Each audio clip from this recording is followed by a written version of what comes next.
오늘 제목은 은혜 받는 사람들이라는 제목으로 오늘 말씀을 나누고자 합니다. 본문 말씀은 로마서 16장 17절로 20절입니다. 예수 믿는 사람의 다른 별명은 은혜 받는 사람입니다. 이유는 은혜로 예수 믿고 구원받았기 때문입니다. 그리고 은혜란 이례적인 사건이 아니라 지속적인 사건이며 영원한 사건인 것입니다. 다시 말하면 은혜란 한 번 받는 것으로 끝나는 것이 아니라 계속해야 하며 그리고 영원히 은혜로 영생을 누리게 되는 것입니다. 우리는 본문에서 은혜 밖에 사는 사람과 은혜 안에 사는 사람의 차이점을 발견하게 됩니다. 다시 말하면 은혜 받지 못한 사람과 은혜 받은 사람의 차이점을 찾을 수 있습니다. 은혜 받지 못한 사람들, 교훈을 거슬러 분쟁을 일으킵니다. 17절에 보니까 너희 교훈을 거슬러 분쟁을 일으키고 거치게 하는 자라고 했습니다. 교훈을 거스린다는 것은 바울 사도가 가르쳐준 진리의 교훈을 기억하는 것입니다.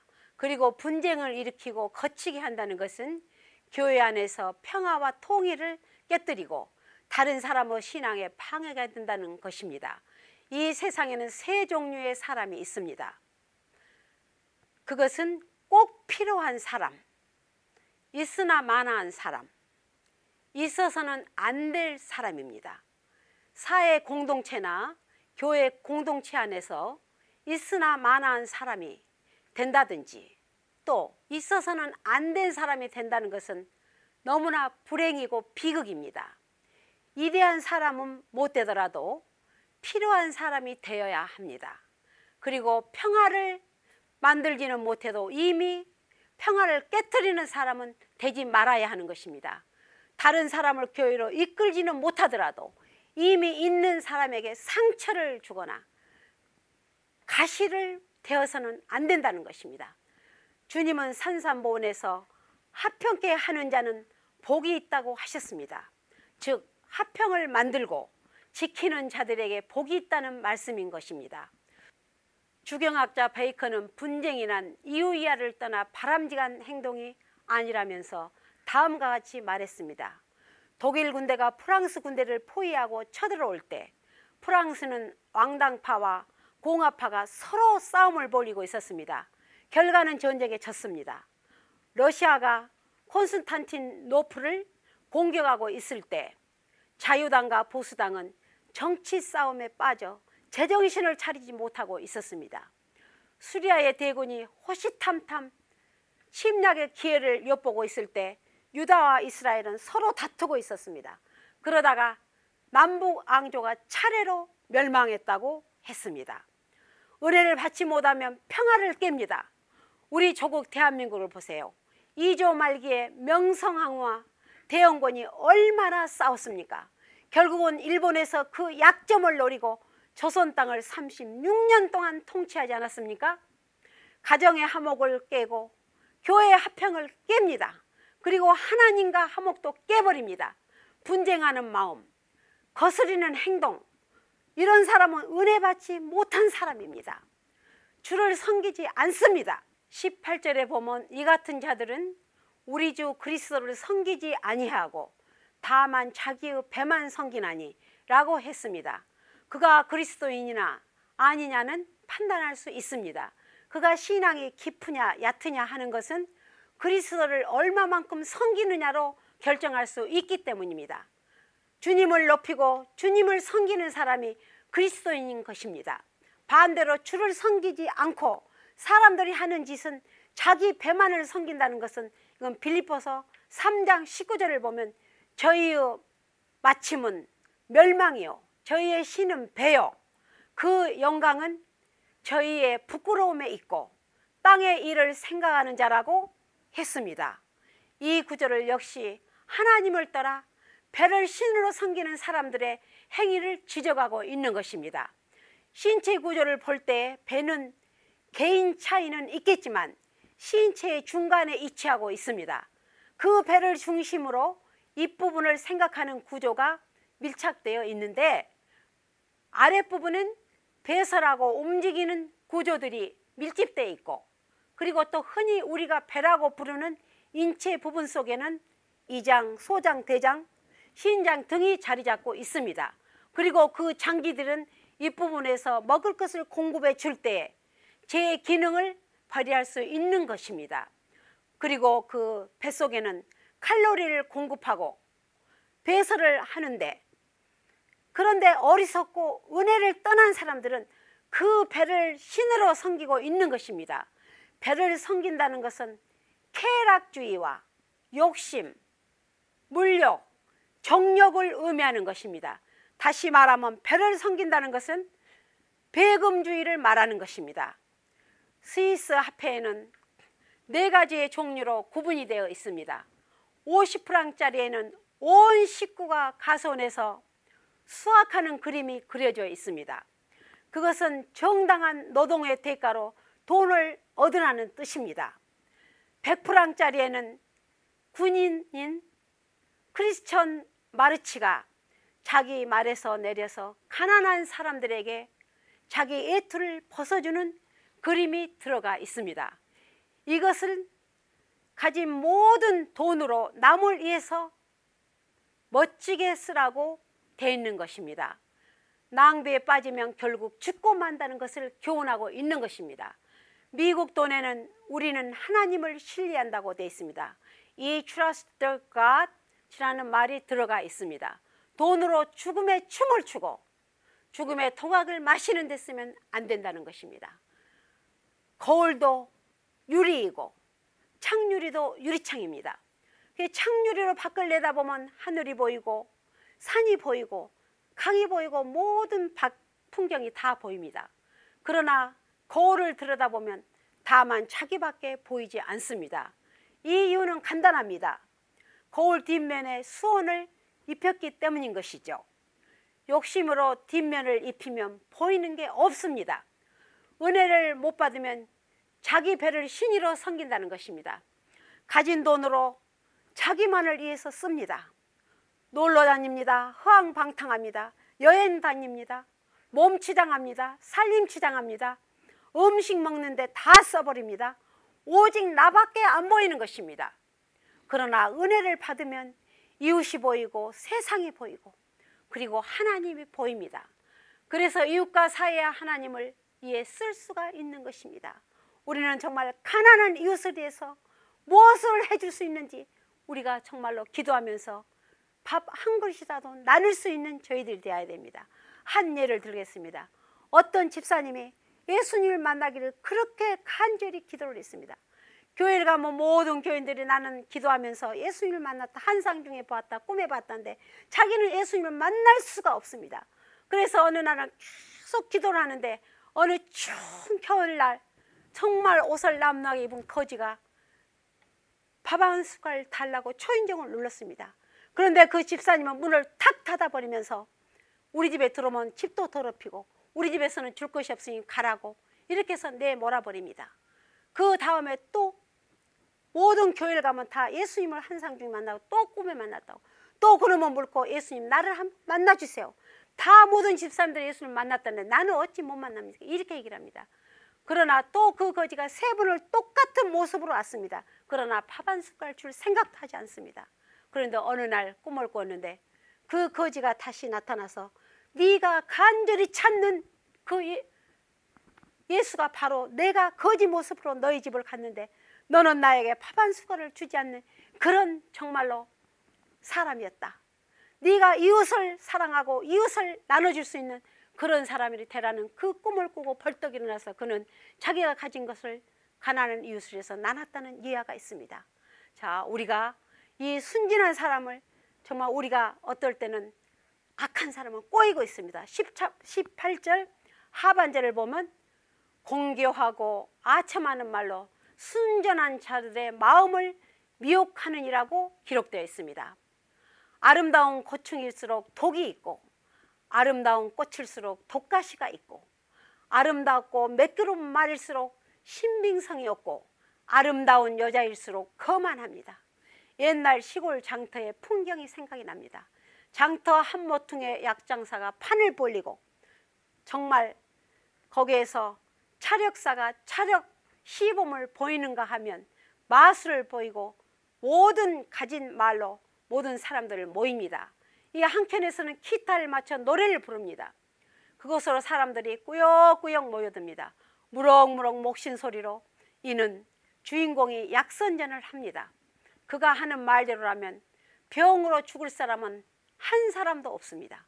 거기 모인 사람들은 무엇에 홀리기라도 한 것처럼 약을 삽니다. 그런데 건너편 자리 잡은 약국은 20년이 넘었는데도 한두 사람만이 약 사러 오는 사람이 없습니다. 그래, 약 한 봉지 먹고 한 병을 먹고 병이 낫는다면 그거는 극약입니다. 주사 한 대 맞고 기분이 몽롱해지고 좋아지는 것은 요즘 말하면 몰핀이나 아편 주사약입니다. 그 꼬임에 넘어가지 맙시다. 은혜를 떠난 사람들은 남을 꼬입니다. 다른 사람을 가선 안 될 곳으로 유혹합니다. 우리는 좋은 곳으로 다른 사람을 인도해야 합니다. 좋은 것이 어디입니까? 그것은 바로 주님을 만나는 교회이며 주님의 품입니다. 미혹하지 맙시다. 미혹당하지 맙시다. 은혜를 받은 사람은 순종합니다. 19절에 보면은 너희 순종함이 모든 사람에게 들리는지라고 했습니다. 한마디로 은혜의 결과는 순종입니다. 은혜를 받지 못하면 불순종하게 되는 것입니다. 은혜를 받으면 순종합니다. 예수를 잘 받드는 사람이 바로 순종하는 사람이죠.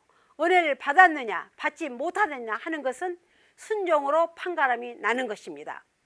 순종은 세마라고 합니다. 그 뜻은 주의 깊게 듣는다, 경청하다 라는 것입니다. 순종을 히파코라고도 합니다. 그 뜻은 아래서 듣는다는 것입니다. 순종이라는 히브리어나 헬라어 세마, 히파코의 뜻이 경청한다고 듣는다는 것을 말하고 있습니다. 이것을 주목하라 이런 뜻도 되겠습니다. 듣는 것이 무엇입니까? 무엇을 의미하는 것입니까? 그것은 곧 순종을 의미하는 것입니다. 말 잘 듣는다는 것을, 소리를 잘 듣는다는 것을 뜻하지 않습니다. 순종을 의미합니다. 사무엘상 15장 22절을 보면 순종이 제사보다 낫고 듣는 것이 수양의 기름보다 낫다고 했습니다.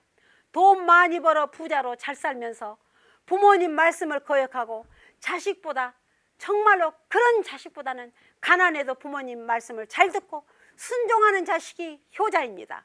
잘생기고 예쁘고 똑똑하고 공부 많이 하고 불순종하는 자식보다는 정말 못해도 순종하는 자식이 효자인 것입니다.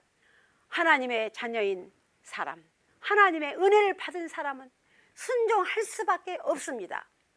육군에 입대한 신병이 고참 병장에게 말했습니다. 병장님, 저는 군대 생활할 동안 모범적인 사병이 되겠습니다 하고 말했습니다. 그래, 어떻게 하면 사병이 되는지 말씀해 주십시오. 그러자 병장은 간단하다. 언제나 명령에 복종하고 명령대로만 하면 된다. 그렇지만 여러 사람이 한꺼번에 명령을 내리면 너는 어떻게 하죠? 이렇게 얘기할 때 누구 명령을 따라야 합니까? 그런 일은 없을 것입니다. 그러나 만일 그런 일이 있다면 그때는 가장 높은 상사의 명령에 따르면 된다고 대답했습니다. 그렇습니다. 우리에게 이 소리 저 소리 많이 듣습니다. 이 말 저 말 많이 듣습니다. 이 명령 저 명령 온갖 소리를 다 듣습니다. 그러나 예수님의 말씀만을 듣고 따르고 순종해야 합니다. 그것은 은혜 받는 사람의 것이기 때문입니다. 사단을 이길 수 있습니까? 20절을 보면 평강의 하나님께서 속히 사단을 너희 발 아래서 상하게 하시리라고 했습니다. 밖에 있는 적보다 더 무섭고 두려운 것은 안에 있는 적입니다. 예로부터 예적을 막기보다 내란을 다스리기보다 더 어렵다고 했습니다.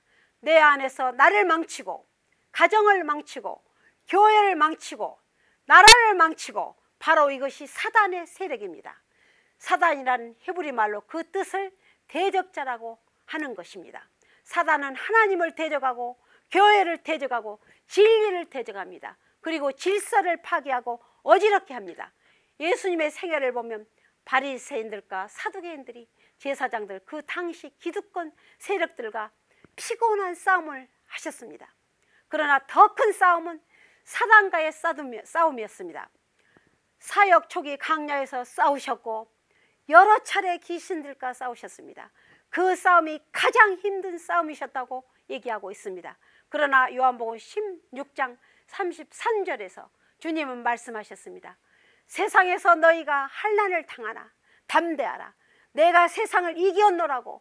그리고 고린도전서 15장 57절에서는 바울은 우리에게 이김을 주시는 하나님께 감사하노라고 했습니다. 정말 이 전국 씨름대에서 장사가 선수의 그 말이 생각이 납니다. 상대편 선수를 모래판에 쓰러뜨릴 때 비결이 자기 힘으로만 안 된다는 것입니다. 상대편 선수의 힘을 절묘하게 역이용하여서 고목처럼 나아가 넘어뜨리게 된다는 것입니다. 내가 무슨 힘과 재주로 강교하고 교활하고 간악한 마귀를 이기겠습니까? 은혜를 받아야 합니다. 능력을 받아야 합니다. 우리는 정말 이 하나님의 주시는 힘을 이용하여서 공급을 받아서 은혜를 받아서 사단을 이겨야 됩니다. 은혜를 받아서 기쁘고 즐겁고 은혜를 받아서 사명의 충성을 다할 수 있는 저와 여러분들 되시기를 주의 이름으로 축원합니다. 한 예화를 들겠습니다. 뉴욕 할렘가에 니크 크루스라는 세계에서 유명한 마피아 깡패가 있었습니다. 그런데 뉴욕 대형교회에 일기슨 목사님이 계셨습니다. 그 목사님이 날마다 신문을 펴면은 정말로 니키 크루스가 사람을 죽이고 어떤 범죄에 하도 가담을 해서 이 일기슨 목사님이 하루는 기도를 했습니다. 아버지, 내가 정말 이 니키 크루스라는 이 마피아를 주님께로 인도한다면 얼마나 좋을까 하면서 무릎을 꿇고 기도하는 끝에 전도지를 주고 그는 할렘가로, 뉴욕 할렘가로 찾아갑니다. 거기 가서 전도지를 니키 크루스에게 주니까 그는 팍팍 찢어서 그 일기슨 목사님 얼굴에 탁 던지면서 너나 예수 잘 믿어라. 나는 이미 마피아로서 내가 우두머리가 됐으니까 너는 목사로서 예수 잘 믿어라. 이렇게 그렇게 하기를 매일매일 가서 전도를 주면 그렇게 하기를 몇 개월이 지났습니다. 그러나 그 목사님은 그날도 또 어느 날인지 가서 전도지를 주니까 그날은 니키 크루스가 무엇인가 마음이 상했던지 이 목사님을 얼마나 코를 뼈를 부지고 두드러 팼던지 그 목사님이 거기에서 쓰러져서 이무천시에 불러갔습니다. 그래 병원에 입원하셔서 정말로 그는 8주 진단을 받고 붕대로 얼굴을 창창 감았습니다. 일반 사람 같으면 그걸 고사하겠지만 그 목사님은 일주일이 돼서 다시 붕대를 감고 니키 크루스를 찾아갑니다. 찾아가서 전도지를 줍니다. 주면서 예수 믿고 구원받으러 갑니다.